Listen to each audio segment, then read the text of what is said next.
Hello बच्चों, आप सभी का स्वागत है आपके स्टूनर कोचिंग सेंटर में। देखिए, अब मैं नेक्स्ट क्लास थ्योरी वाली कराने वाला हूँ आपको।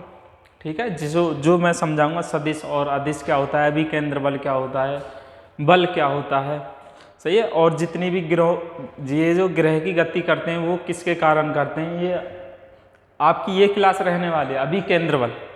ठीक है, अभिकेंद्र बल क्या होता है, बल क्या होता है, अपकेंद्र बल क्या होता है, इन्हों के बारे में आपको मैं डिटेल में समझाने वाला हूँ। फिर नेक्स्ट क्लास जो आएगी ये एमसीक्यू वाली आने वाली है फिर। ठीक है, पहले आज थ्योरी कंप्लीट करवाते हैं हम इसकी। सबसे पहले क्या है, भौतिक राशि दो प्रकार की होती हैं। भौतिक राशि दो प्रकार की होती हैं। ठीक है, भौतिक राशि कितने प्रकार की होती हैं, दो प्रकार की होती हैं। नंबर एक जो कि सदिश, नंबर एक क्या है, जो कि सदिश राशियां होती हैं। सदिश राशियां, जैसे इसकी डेफिनेशन क्या है, जिस भौतिक राशि को व्यक्त करने के लिए केवल परिमाण की आवश्यकता होती है उन्हें अदिश राशि कहते हैं, उन्हें अदिश राशियां कहते हैं। देखो, केवल किसकी आवश्यकता होती है, ये याद रखना, ये ऑप्शन बनता है। अदिश राशि, प्रश्न क्या बनेगा, अदिश राशि किसे कहते हैं, किनको कहते हैं, जिनमें केवल, ऑप्शन आएगा ना, जिनमें केवल परिमाण की आवश्यकता होती है उनको क्या बोलते हैं, हम अदिश राशियां कहलाते हैं। जैसे उदाहरण के तौर पे है लंबाई, दूरी, समय, क्षेत्रफल, द्रव्यमान और भी बहुत सारे हैं। ये सब क्या है, हमारे अदिश राशि हैं। अदिश राशि हम जैसे सपोज करो हमें दो अदिश राशियां हैं, कितनी हैं, दो अदिश राशियां हैं।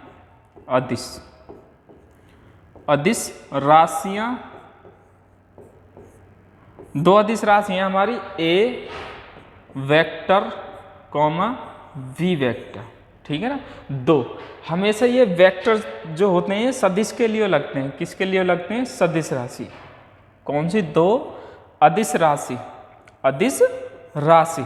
ठीक है, अब इसका जो फॉर्मूला होता है ये हमेशा अदिश राशि के लिए, अदिश राशि के लिए, अदिश के लिए केवल डॉट आता है, उनों के बीच में क्या आता है, डॉट प्रोडक्ट आता है। ठीक है, इसका जो फॉर्मूला होता है ये भी पूछ लेते हैं अदिश के लिए, जो आता है ए मापांक बी मापांक कॉस थीटा। ये याद रखना, अदिश राशि किससे डिनोट होती है, डॉट प्रोडक्ट बोलते हैं इसको। क्या बोलते हैं हम, डॉट, यानी कि अदिश राशि बोलते हैं, किसको बोलते हैं, जिनमें डॉट आता है। क्लियर है, तो मैंने बता दिया, ये फॉर्मूले भी कभी कभी पूछ लेता है। A vector dot B vector is equals to A मापांक बी मापांक कॉस थीटा। क्लियर है, इनका मैं सवाल करवाने वाला हूँ, आगे सवाल करवाऊंगा मैं, लेकिन ये फॉर्मूला आपको याद रखना है। A vector dot B vector is equals to A मापांक इंटू वी मापांक कॉस थीटा। क्लियर है, ये होता है। अब याद रखना है, ये अदिश राशि में हमेशा क्या आता है, कॉस आता है। क्लियर है, और ये कौन सा प्रोडक्ट होता है, डॉट प्रोडक्ट होता है। क्लियर है, अब इनके एग्जाम्पल तुम्हारे सामने, लंबाई, दूरी, समय, क्षेत्रफल, द्रव्यमान, चाल, घनत्व, दाब, ये सब क्या है, हमारी अदिश राशि में। प्रश्न ये भी बन सकता है, कार्य कौन सी, दाब सॉरी, कार्य कौन सी राशि है, कार्य कौन सी राशि है, तो ऑप्शन मिलेगा तुम्हें अदिश राशि। या फिर ये भी पूछ सकता है, अदिश निम्नलिखित में से अदिश राशियां कौन सी हैं, तो चार ऑप्शन मिलेंगे। निम्नलिखित में से अदिश राशियां कौन सी हैं, जो कि चारों ऑप्शन में से ये एक ऑप्शन 100% मिलेगा, या तो लंबाई मिले, दूरी मिले, समय मिले, क्षेत्रफल। तो आपको किस पे टिक मारना है, केवल जो दिए हुए हैं इन्हों पे आपको टिक मारना है। क्लियर है, आगे नेक्स्ट फिर है हमारी सदिश राशि। सदिश राशि हमेशा क्रॉस प्रोडक्ट होती है। सदिश राशि क्या होती है, हमारी क्रॉस होती है। सदिश राशि, इसको वेक्टर बोलते हैं, इसको क्या बोलते हैं, वेक्टर बोलते हैं, उसको स्केलर बोलते हैं। ठीक है, लेकिन ये क्या, क्रॉस। अब हम मेरी दो, इसमें परिमाण के साथ साथ दिशा की भी आवश्यकता होती है, दोनों की आवश्यकता होती है, परिमाण और दिशा दोनों की आवश्यकता होती है। ऐसी राशियों को क्या बोलते हैं हम, सदिश राशियां कहलाते हैं। इसमें एक पॉइंट पड़ा है, केवल परिमाण के साथ साथ दिशा की आवश्यकता होती है, ऐसी राशियों को क्या बोलते हैं हम, सदिश राशियां कहते हैं। उसमें केवल परिमाण था, दिशा की आवश्यकता नहीं थी। इसमें क्या है, परिमाण के साथ साथ दिशा की भी आवश्यकता होती है, ऐसी राशियों को हम क्या बोलते हैं, सदिश राशियां कहते हैं। उदाहरण विस्थापन, उदाहरण क्या है, विस्थापन, वेग, त्वरण, बल, संवेग, बल आघूर्ण, आवेग, भार, ये सब क्या है, विद्युत क्षेत्र, ये सब क्या है, हमारी सदिश राशियां हैं। क्या है, सदिश राशियां हैं।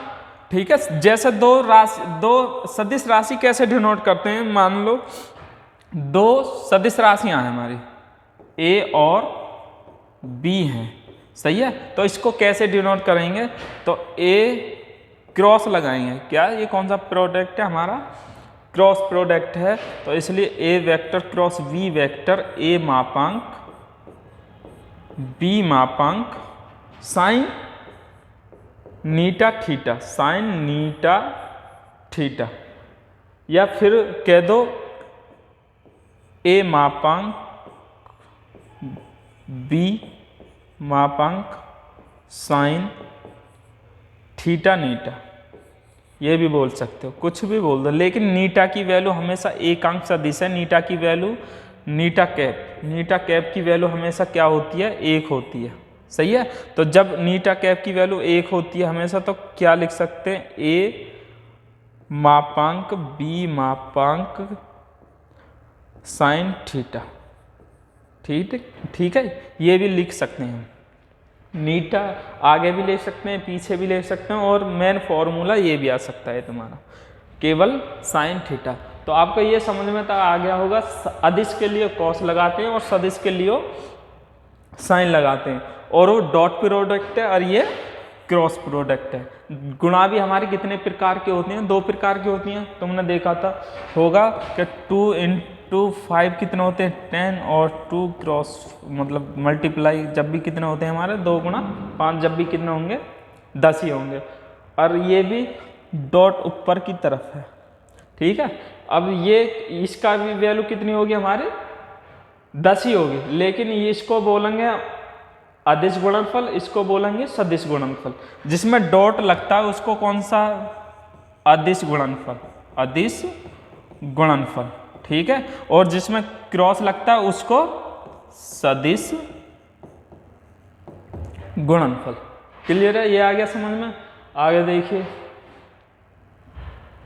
सदिश अदिश आगे होंगे, ये बोल सकता है निम्नलिखित में से सदिश राशि कौन सी है। प्रश्न जो बनेगा इसमें, निम्नलिखित में से सदिश राशि कौन सी है। तो ऑप्शन में से ये तुम्हें कोई से भी ऑप्शन, एक इनों में से एक ऑप्शन 100% मिलेगा, उसी पे आपको क्या मानना है, टिक मानना है। क्लियर है।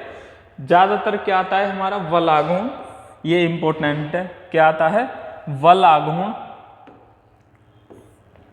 संवेग भी हमारा, और एक त्वरण, ये क्या है हमारे, विस्थापन। और विस्थापन भी ज्यादातर आता है, ऑप्शन में पूछता है निम्नलिखित में से सदिश राशियां कौन सी है, तो विस्थापन ऑप्शन, वेग भी आ जाता है, ये भी संवेग, ये सारे ही इंपॉर्टेंट है। क्लियर है, लेकिन आपको याद रखना है। आगे देखिए, गति के प्रकार, रेखीय गति, सबसे पहले क्या होती है, रेखीय गति। गति कितने प्रकार की होती है, रेखीय गति, जो सीधी दिशा में चलती है, टेढ़ी मेढ़ी नहीं होती, वो क्या होती है, जो सीधी दिशा में चलती है अथवा गति करती है तो उसे रेखीय गति कहते हैं। जैसे चलती हुई कार, पेड़ से गिरता हुआ फल, एग्जाम्पल के तौर पर यही है।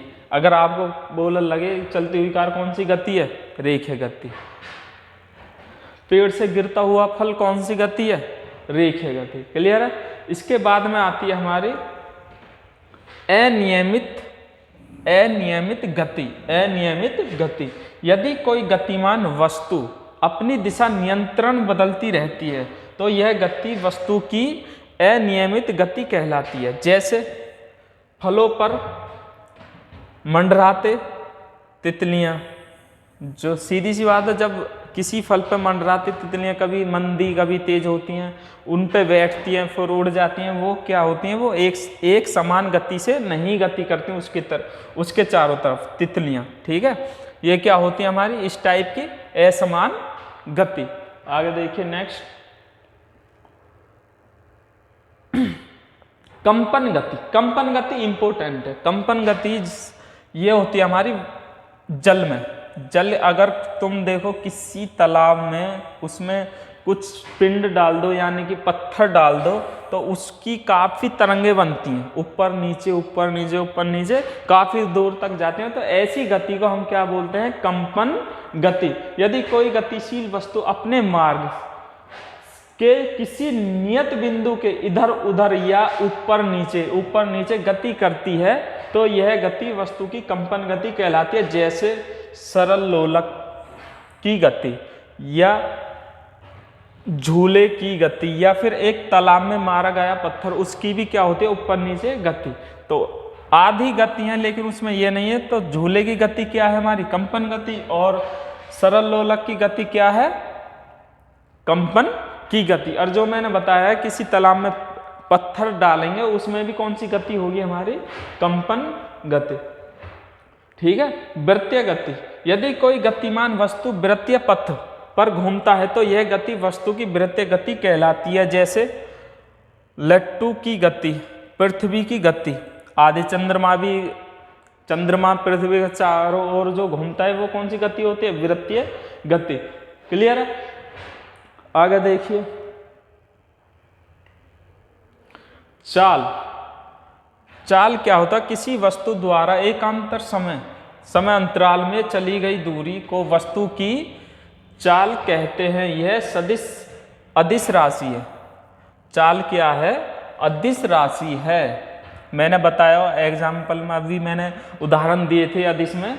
अदिश राशि जो चाल है हमारी कौन सी राशि थी, अदिश राशि है। इसे एस से प्रदर्शित करते हैं और इसका जो मात्रक होता है वो क्या होता है, एसआई मात्रक मीटर पर सेकंड। ये कौन सा मात्रक है, एसआई मात्रक बोलेंगे इसको, या फिर एमकेएस पद्धति का मात्रक बोलेंगे, एमकेएस पद्धति का मात्रक बोलेंगे।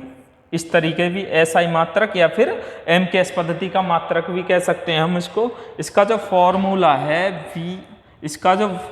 है विस्थापन यानी कि S बराबर D/T विस्थापन, ठीक है, या S बराबर विस्थापन की जगह R भी ले लेते हैं हम, T ये होता है हमारी स्पीड। ठीक है। आगे देखिए चाल भी हमारी कई प्रकार की होती है। औसत चाल, किसी गतिमान वस्तु द्वारा एकांक समय में तय की गई औसत दूरी को वस्तु की औसत चाल कहते हैं। औसत चाल कहते हैं। याद रखना, औसत चाल किसी गतिमान वस्तु द्वारा एकांक समय में तय की गई औसत दूरी को क्या कहते हैं हम, वस्तु की औसत चाल कहते हैं। सपोज करो कोई लड़का हो, एक दिन तो चला वो, एक दिन में चला मतलब 1 मिनट में एक दिन चला वो समथिंग 100 मीटर। ठीक है। दूसरे दिन 1 मिनट में चला, एकांक समय का मतलब है समान समय, एकांक समय का मतलब है समान, तो 90 मीटर सपोज करो। फिर 1 मिनट में वो चला 50 मीटर, और फिर तीसरे चौथे दिन चला वो 1 मिनट में 40 मीटर, ऐसी बढ़ भी सकता है। फिर उससे अगले दिन 110 मीटर। तो औसत बराबर क्या होता है, औसत बराबर या समांतर माध्य बराबर आपने पढ़े होंगे। औसत बराबर होता है पदों का योग बट्टे पदों की संख्या। मतलब एकांतर समय 1 मिनट में चला है वो, कितने दिन चला, तो इन सभी का योगफल बट्टे कितनी दिन चला वो, 1 2 3 4 5, मतलब अपॉन में 5, और इन सभी का योगफल। इसको क्या बोलते हैं हम, औसत। तुमने पढ़ा होगा औसत। एकांक समय, लेकिन समय क्या हो, समान हो समय, एकांक समय समान समय हो, और वो उसकी चाल क्या हो, भिन्न भिन्न चाल हो या भिन्न भिन्न दूरियां हो, तो उसको क्या बोलते हैं हम, औसत चाल कहते हैं। ठीक है। आगे देखिए फिर अथवा विशेष समय पर गतिमान वस्तु की चाल को तात्कालिक चाल कहते हैं। तात्कालिक चाल क्या है ये देखिए, ये इंपॉर्टेंट नहीं है वैसे इसकी डेफिनेशन। किसी निश्चित क्षण पर विशेष समय पर गतिमान वस्तु की चाल को तात्कालिक चाल कहते हैं। ठीक है, इसकी डेफिनेशन को याद कर लेना। लेकिन इंपॉर्टेंट टॉपिक है हमारा वेग। इंपॉर्टेंट टॉपिक क्या है? वेग। तो वेग क्या है? किसी वस्तु द्वारा एकांक समय में निश्चित दिशा में चली गई दूरी अर्थात विस्थापन को उसका वेग कहते हैं। विस्थापन को उसका वेग कहते हैं। यह अदिश सदिश राशि है। कौन सी राशि है? सदिश राशि है। ये याद रखना, ये भी पूछे वेग जो है कौन सी राशि है, तो ऑप्शन में क्या लगाना है आपको? सदिश राशि है। ठीक है, लेकिन इसका ऐसा ही मात्रक क्या है? वो ही मीटर पर सेकंड है। इसका जो फॉर्मूला है, वेग हमेशा v से डिनोट करते हैं। वेग v से डिनोट करते हैं। v बराबर होता है विस्थापन बट्टे समय, यानी कि ds बट्टे dt। विस्थापन परिवर्तन बट्टे समय या वेग परिवर्तन बट्टे समय, वही होता है। लेकिन चाल को हम ऐसे डिनोट करते हैं, वेग को किससे डिनोट करते हैं हम? v से। क्लियर है? तो इसे किससे डिनोट करते हैं? लिख रखा है इसमें, इससे b से। इसे किससे व्यक्त करते हैं? इसे b से व्यक्त करते हैं। ये लिख रहा है, इसका ऐसा ही मात्रक क्या है? v लिख लेना। क्लियर है? आगे देखिए, फिर क्या है? तात्कालिक वेग। इसकी डेफिनेशन कर लेना, ये भी इंपॉर्टेंट नहीं है। किसी क्षण पर अत्यंत सूक्ष्म अंतराल में वस्तु द्वारा तय की गई अत्यंत सूक्ष्म विस्थापन तथा सूक्ष्म समय अंतराल के अनुपात को वस्तु का तात्कालिक वेग कहते हैं। इसका फॉर्मूला लिख लो। तात्कालिक वेग dv से डिनोट करते हैं। किससे? तो dv बराबर ds और dt, ये फॉर्मूला है। dv बराबर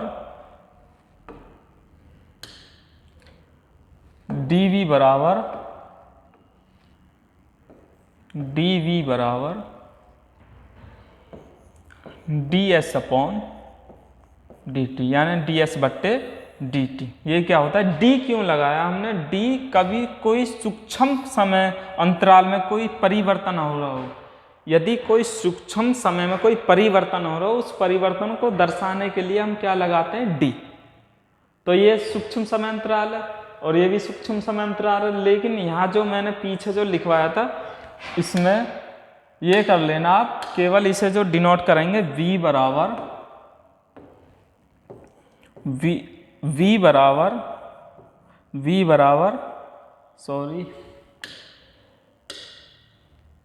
बराबर s अपॉन t, क्योंकि इसमें सूक्ष्म समय ना दे रखा, इसमें सूक्ष्म नहीं दे रखा। लेकिन नेक्स्ट वाले में क्या है? सूक्ष्म है। सूक्ष्म के लिए क्या लगा देंगे हम? सूक्ष्म समय अंतराल के लिए क्या लगा देंगे? d, क्योंकि किसी पर सूक्ष्म परिवर्तन हो रहा हो उसको प्रदर्शित करने के लिए उसके आगे क्या लगाते हैं हम? d लगाते हैं। क्लियर है? सापेक्ष वेग। जब दो वस्तु एक ही समय पर भिन्न भिन्न वेग से गतिमान हों। ध्यान रखना, जब दो वस्तुएं एक ही समय पर भिन्न वेग से गतिमान होती हैं तो वस्तु के सापेक्ष दूरी वस्तु के वेग को सापेक्ष वेग कहते हैं। अगर सपोज करो दो वस्तुएं हमारी, मतलब दो वस्तु S1 और S2 मान लो, अगर ये गति कर रही हूँ, एक समय में गति कर रही हूँ और एक स्पीड से निकल गई हो और एक पीछे, तो इसमें जो इनों के बीच में जो समय अंतराल आया, मतलब विस्थापन आया, उसको क्या बोलते हैं हम? सापेक्ष वेग कहते हैं। क्लियर है?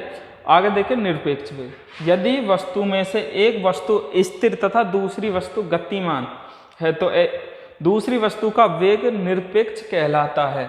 जो वस्तु हमारी यदि एक वस्तु तो हमारी स्थिर है और दूसरी वस्तु क्या है? गतिमान, तो दूसरी वस्तु का जो वेग है वो क्या कहलाता है? निरपेक्ष वेग कहलाता है। जो एक वस्तु यानी कि S1 ही मान लो और S2 ये गतिमान है, ये जो वेग से जा रही है इसको क्या बोलेंगे हम? निरपेक्ष वेग बोलेंगे। निरपेक्ष वेग से गति, और S1 अपने स्थान पर रही। क्लियर है? आगे देखिए, त्वरण। यदि किसी गतिमान वस्तु का वेग नियंत्रण बढ़ता रहता है, बढ़ रहा है, यानी कि बढ़ रहा है तो उसकी गति त्वरित गति कहलाती है। समय के साथ वस्तु के वेग परिवर्तन की दर, मेन इंपॉर्टेंट ये है डेफिनेशन। समय के साथ वस्तु के वेग परिवर्तन की दर को वस्तु का क्या कहते हैं? त्वरण कहते हैं। यह एक कौन सी राशि है? आपने पढ़ी होगी, सदिश राशि है। इसे मैंने बताया था इससे पिछली क्लास में। इसे किससे डिनोट करते हैं? ऐसे डिनोट करते हैं और यानी कि प्रदर्शित करते हैं। त्वरण का ऐसा ही मात्रक क्या है? मीटर पर सेकंड स्क्वायर। मैं बताता हूँ क्यों है। ए बराबर होता है वेग परिवर्तन बटे समय अंतराल। विमाई मैंने बताई थी आपको। विमाई क्या है? वेग की एल टी इनवर्स और अपॉन में टी की विमाई क्या है? टी। अब ये 1 मान लेंगे, प्लस के ऊपर जाके माइनस की हो जाएगी। जब माइनस की और माइनस जुड़ जाएंगे तो क्या हो जाएगी? ए की विमाई L T minus two. Clear है? एम एल क्या है? मीटर और टी को क्या है? सेकंड इनवर्स या फिर मीटर पर सेकंड स्क्वायर, जो कि ये मात्रक दिया हुआ है। सही है? ये क्या है? स्क्वायर, ऊपर है इसके स्क्वायर। क्लियर है? तो इसे किससे डिनोट करते हैं? ऐसे डिनोट करते हैं। और इसमें जो परिवर्तन होता है वेग परिवर्तन होता है, और समय कितने समय? टी समय में। इस परिवर्तन को किससे डिनोट करते हैं हम? त्वरण यानी कि ए। क्लियर है? इसकी विमाई मैंने निकालनी आपको बता दी है। विमाई से हम मात्रक निकालते हैं। जड़त्व आघूर्ण। जड़त्व वैसे इसका पूरा नाम जड़त्व आघूर्ण है, लेकिन जड़त्व है क्या? जड़त्व क्या है? वस्तुओं में अपनी विराम अवस्था एक समान गति की अवस्था में किसी भी प्रकार के परिवर्तन के विरोध का गुण होता है। इस गुण को क्या बोलते हैं हम? वस्तु का जड़त्व कहते हैं। ठीक है? और ये क्या है? जड़त्व उसके द्रव्यमान क्या अनुक्रमानुपाती होती है। ये याद रखना, पिंड के जड़त्व जो है, जड़त्व उसके द्रव्यमान के क्या होती है? समान अनुपाती होती है। जड़त्व आई से डिनोट करते हैं। आई समान अनुपाती होगी किसके? एम के। ठीक है? किसके समान अनुपाती होती? एम के। क्लियर है? तो समान अनुपाती का सिंबल है, तो आई समानुपाती एम। फिर विराम का जड़त्व। विराम का जड़त्व, यदि कोई वस्तु विराम अवस्था में है तो वह विराम में ही रहेगी जब तक उस पर कोई बाह्य बल ना लगे। ठीक है? तो ऐसी सिचुएशन में क्या होता है हमारा? विराम जड़त्व। क्लियर है? आगे देखिए, गति जड़त्व। गति जड़त्व क्या है? यदि कोई वस्तु एक समान गति की अवस्था में है तो वह उसी प्रकार एक समान गति करती रहेगी जब तक उस पर कोई बाह्य बल नहीं लग जाए। तो ऐसी गति को क्या बोलते हैं हम? गति का जड़त्व। ठीक है? इस जड़त्व के अनुसार न्यूटन ने 3 नियम दिए हैं। कितने नियम दिए हैं? 3 नियम। तो प्रथम नियम क्या है? न्यूटन के गति विषय के प्रथम नियम को जड़त्व का नियम या फिर गैलीलियो का नियम भी कहते हैं। क्लियर है? न्यूटन के विषय का नियम इंपॉर्टेंट है। प्रथम नियम को क्या कहते हैं? ऑप्शन में मिलेगा जड़त्व का नियम, फिर गैलीलियो का नियम भी कहते हैं। क्लियर है? तो प्रथम नियम क्या है? इसको क्या कहते हैं? जड़त्व का नियम। इंपॉर्टेंट है, ये देख लेना। न्यूटन का विश्व का द्वितीय नियम या ये लिख रहा है F बराबर m में। इसकी डेफिनेशन क्या है? ज्यादातर फॉर्मूला ही पूछा जाता है। न्यूटन का द्वितीय नियम क्या है? F बराबर ma। तो इसका नाम, F क्या है? बल, m क्या है? द्रव्यमान, और a क्या है? त्वरण, जो पीछे बताया था। तो इसकी जो फुल फॉर्म बनेगी, मतलब हिंदी में क्या है? बल गुणा द्रव्यमान गुणा त्वरण। बल बराबर द्रव्यमान गुणा त्वरण। इसकी डेफिनेशन क्या है? किसी वस्तु पर बाहर से लगाया गया बल यानी कि F, उस वस्तु के द्रव्यमान m तथा उस वस्तु में बल की दिशा में उत्पन्न त्वरण कितना ए के गुणनफल, यानी कि गुणनफल का मतलब है गुणा के अनुक्रमानुपाती होता है, यानी कि सीधा अनुक्रमानुपाती होता है। इस नियम को क्या बोलते हैं हम? न्यूटन का द्वितीय नियम कहते हैं। अर्थात दूसरा नियम देखो ये इसी किसी वस्तु के संवेग में परिवर्तन की दर, संवेग में परिवर्तन की दर लगाए गए बल के समानुपाती होती है और परिवर्तन उसकी दिशा में होता है जिसमें बल का कार्य करता है। तो मैंने हिंदी लिख दी है इसके ऊपर भी, बल बराबर द्रव्यमान गुणा त्वरण। क्लियर है? आगे देखो, न्यूटन का गति विषयक तृतीय नियम, न्यूटन का गति विषयक तृतीय नियम, प्रतिक्रिया, इसको क्या बोलते हैं? प्रतिक्रिया बल नियम भी कहते हैं, प्रतिक्रिया नियम भी कहते हैं। ठीक है, न्यूटन के तृतीय नियम को भी क्या कहते हैं? प्रतिक्रिया बल। प्रत्येक क्रिया की उसके बराबर परंतु विपरीत दिशा में प्रतिक्रिया होती है। विपरीत दिशा में क्या होती है? प्रतिक्रिया होती है, प्रतिक्रिया होती है। ऐसे नियम को क्या कहते हैं हम? न्यूटन के विषय नियम का तृतीय नियम कहते हैं। न्यूटन की गति विषयक तृतीय नियम को ये जो मैंने बताया था क्रिया प्रतिक्रिया का नियम भी कहा जाता है। इंपॉर्टेंट है, ठीक है, ये नोट कर लेना, क्रिया प्रतिक्रिया का नियम भी कहा जाता है तृतीय नियम को। ठीक है, इसका जो फॉर्मूला बनेगा, F अगर कोई बल लगा हुआ है तो माइनस उसके अपोजिट एक और बल अवश्य लगेगा, उसके अपोजिट बराबर। ठीक है, उसके बराबर।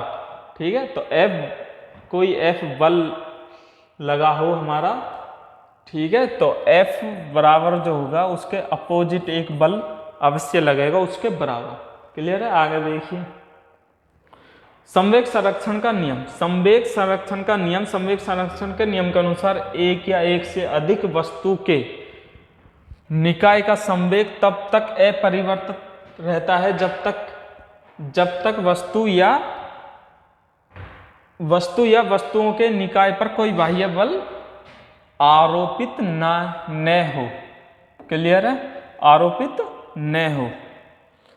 इस नियम को क्या बोलते हैं हम? संवेग संरक्षण का नियम कहते हैं। तो P बराबर नियतांक, P बराबर नियतांक, ठीक है ना, P बराबर नियतांक। आगे देखिए, आवेग। आवेग बराबर होता है हमारा बल गुणा समय, बल गुणा समय। तो इसकी डेफिनेशन पढ़ो। आवेग बल एक उसके कार्य करने के समय के गुणनफल, बल उसके कार्य करने के समय के गुणनफल को आवेग कहते हैं। ये गलत है।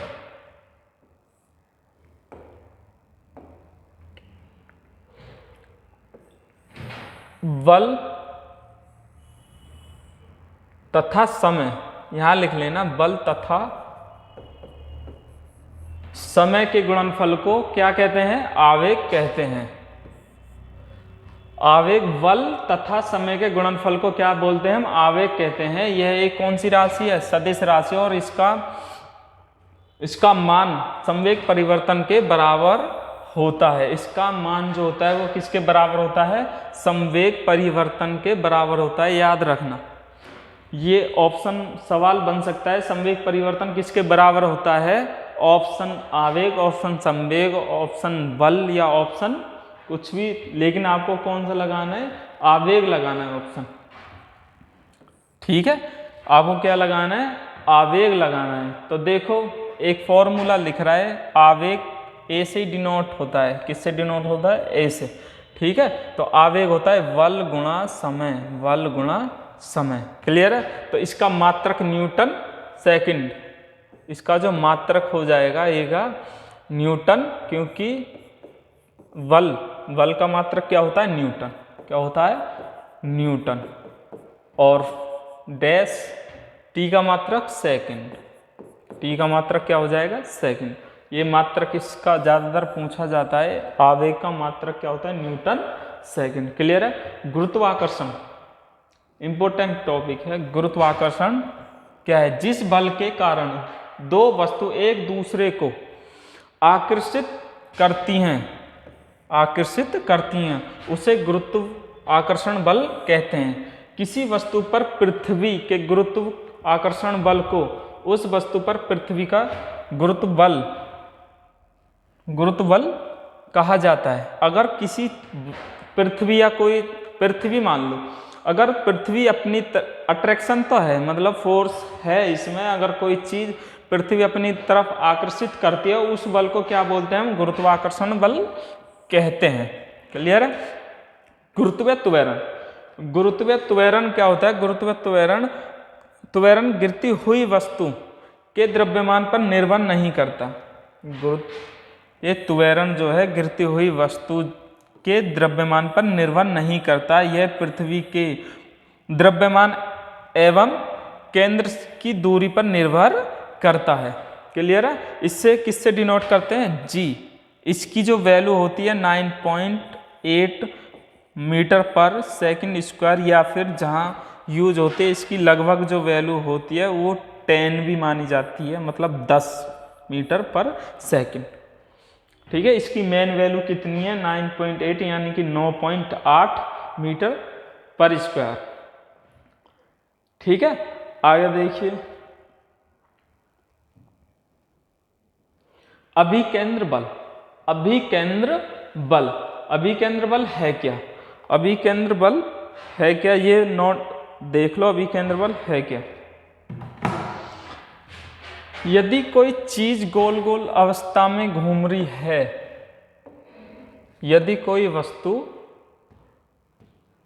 अभिकेंद्र बल, यदि कोई वस्तु किसी वृत्तीय पथ पर गति कर रही हो, वृत्तीय पथ पर गति कर रही हो, तो उसमें एक अभिकेंद्र बल केंद्र की तरफ एक फोर्स कार्य करता है, मतलब केंद्र की तरफ जाने के लिए एक फोर्स काम होता है। तो वही वृत्तीय गति में जो बल केंद्र की ओर कार्य करता है अभिकेंद्र बल कहलाता है। वास्तविक बल होता है। ये कौन सा बल होता है? वास्तविक बल।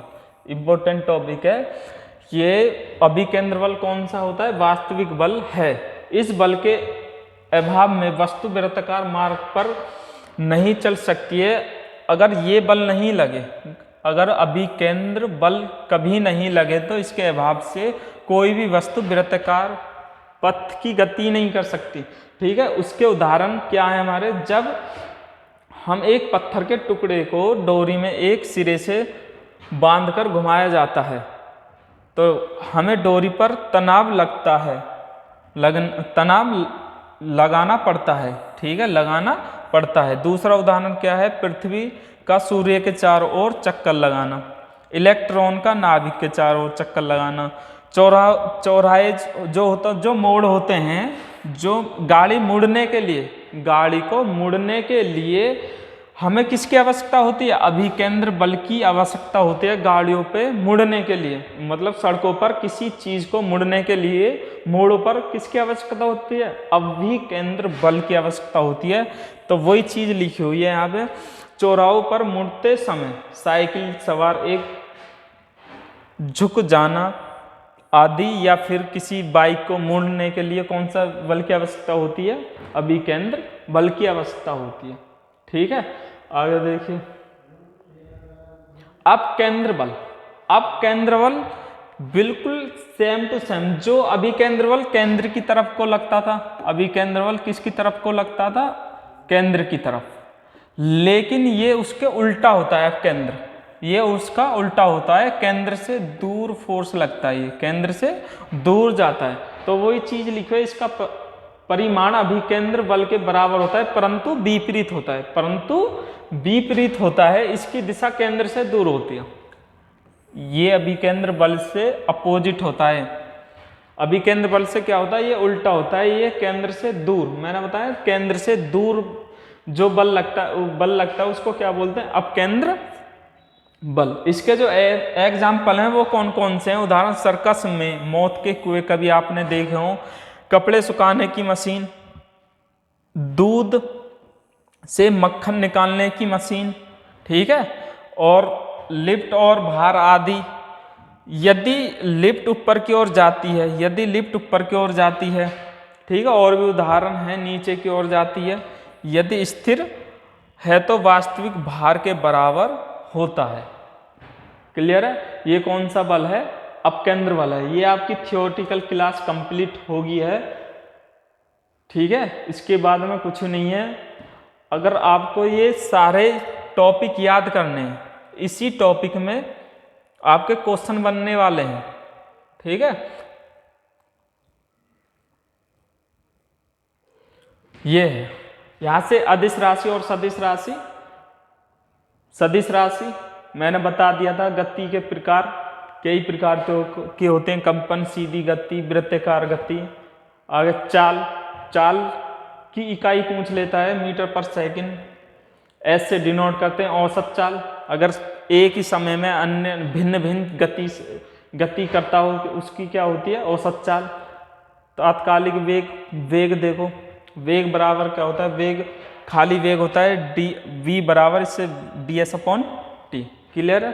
इसे v से डिनोट करते हैं तात्कालिक वेग। ये इंपॉर्टेंट है, किसी सूक्ष्म समय में जो परिवर्तन होता है उसको तात्कालिक वेग कहते हैं। तो सूक्ष्म समय को दर्शाने के लिए क्या लगाते हैं हम? d प्रदर्शित करते हैं।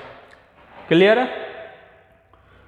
त्वरण, त्वरण वेग परिवर्तन बट्टे समय, वेग परिवर्तन बट्टे समय, यानी कि a से डिनोट करते हैं वेग परिवर्तन। d परिवर्तन मैंने बताया किससे डिनोट करते हैं? d लगा देते हैं, dv/dt।